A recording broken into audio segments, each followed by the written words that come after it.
Ladies and gentlemen, thank you for taking a few minutes out of your day to come and listen to me, Asymmetric Hydra, talk about Battlefleet Gothic Armada 2. Now, this video needs to be done. This is an important video today, guys. It needs to be done for both of you players thinking about buying the game and those of you watching and playing it and enjoying it.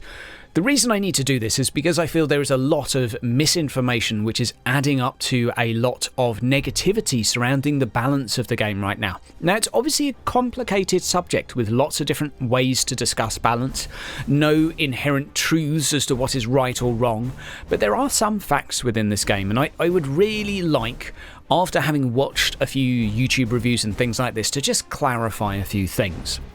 Now, the perfect way to start is I would like to say that the word balance and the word OP in most cases, and I use the word most intentionally, is being misused. The perfect example for this is the Tyranids. On one side of the spectrum, you have a group of players saying it is incredibly strong. It killed my battleship in a few seconds.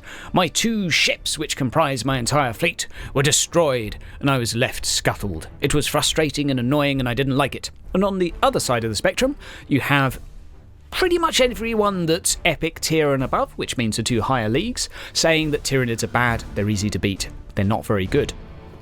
Why is this? This is because this is an asymmetric RTS, and welcome to balancing an asymmetric RTS.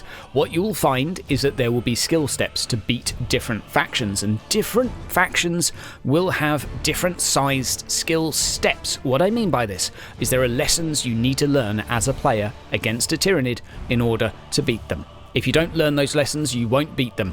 The one thing you shouldn't do against a faction is the one thing they want you to do. I hope that makes sense. That is a really important lesson within an RTS. What is the thing that a Tyranid would love a player to do? Let me think. As a bug that likes to eat biomass, maybe they could just stand there and wait for me to come to them. I could sneak up on them and just eat them. That's probably the ideal for the Tyranid, and that is what's done in many cases. They are very slow, however. Tyranids are bad at everything else.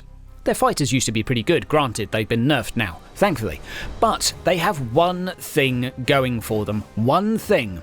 And if you complain that they got to do that thing and it beat you, that's because you did something wrong. And I'm sorry to bring the tough love here, I've got to bring it to you, I've got to set you straight here.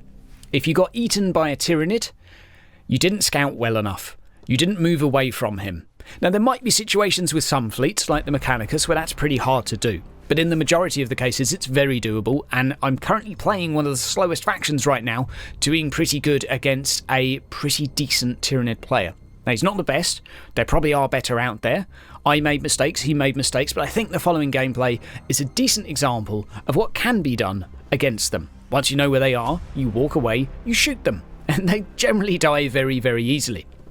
But this situation really summarises a lot of the balance conversations within the game right now, and the player base is still evolving and adapting its opinions regarding what is overpowered. If you have a chat, and I have many of these within the YouTube channel, videos, etc. and streams, and I say X ship is bad, I will instantly be met with a bunch of views that it is bad and a bunch of views that it isn't bad.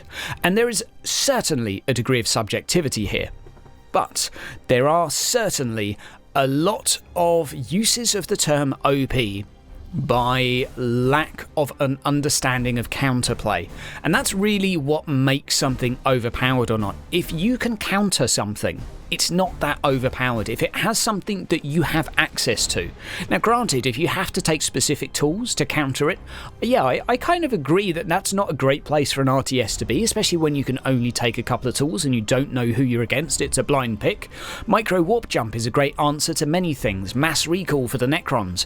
But should you take that every game? I agree, there's a conversation to be had here.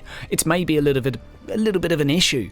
But a lot of these things are beatable, and I would say it's really important to look internally to do this. Now, that being said, there are balance issues. There are things within the game that don't have counterplay. The Dark Elder are probably in a position where they are superior to everyone else, and they have some of the most obnoxious abilities, including the Dark Matter Cannon, which is, let's say, exceptionally good for a faction that doesn't need it. Now, I'm not saying for it to be nerfed or removed. said this within streams as well, I feel it's a bit premature for me to be discussing what needs to be changed and exactly how, but there are factions that are a bit better than others, but it is probably only 20% of the accusations being made. But, now this is part 2. This is the second lesson we need to take home. No matter how overpowered a faction is being accused of being, in 80% of cases you can beat it if you just focus on improving at the game. There might be the occasional thing that you will simply not be very effective at killing with a certain fleet. Space Marines come to mind. They're like cruiser spam. It's obnoxious, it's horrible, I dislike the boarding mechanic and its implementation altogether, and I don't think a light cruiser should come with stealth silent running, as well as 5 or 6 different ways to de-troop you. It does have counters, most of those counters are faction specific, but that one thing aside, the majority of the factions within this game all have some form of counterplay with specific abilities, use of gas clouds, use of clever positioning. It can be done. Over the past week, I've made specific point of playing the weakest factions, everything apart from the Tyranids, which I'm saving till last. Until everyone agrees that Tyranids are terrible, then I'll play them. I'm not interested right now because half of you still think they're really good. Once we all agree that they're terrible, once the next win percent rate comes out, that's when I'm going to jump in there again, swoop in, try and save them. But for now, they're bad. And, as I would say, AdMech, stream, successful. What else did we do? Necron, I went with, and I would say, the continental breakfast. Voulez-vous deux croissants, s'il vous plaît? Anyway, the 2 croissants are an exceptionally powerful fleet. By the way, that's 2 Cairns if you missed the stream, but you can take stuff in this game that is just a meme, and if you play clever, and if you play smart and to your strengths with the right skills, okay, you might have to unlock them, which is a hideous mechanic and something that you shouldn't have to do, but I'm afraid you have to do it because that's what the developers chose. If you get those things, you'd be really surprised how many games you can win and how much you can actually avoid just by focusing on improving. So this is my view on the balance situation, at least. I feel like a player can win the majority of battles against the majority of fleets just by focusing on improving. That is a pretty decent place for an RTS to be. Now, it is true, some fleets of the same skill level, 2 different players, same skill level, there will be some fleets that are just simply much harder to play, some that are much easier to play, that's true. There are different learning curves going on here, but that's not necessarily OP. That's just a case of different learning curves. Some will be easier and some will be harder. Maybe you could argue that that should be balanced, but that isn't actually the balance of the game. Guys, I hope this video is useful to you. I hope it stimulates a little bit of self and internal reflection. But once again, if a Tyranid walks right the way up to you and decides to have a little nom nom nom on your bum bum bum, the solution isn't necessarily just to nerf him.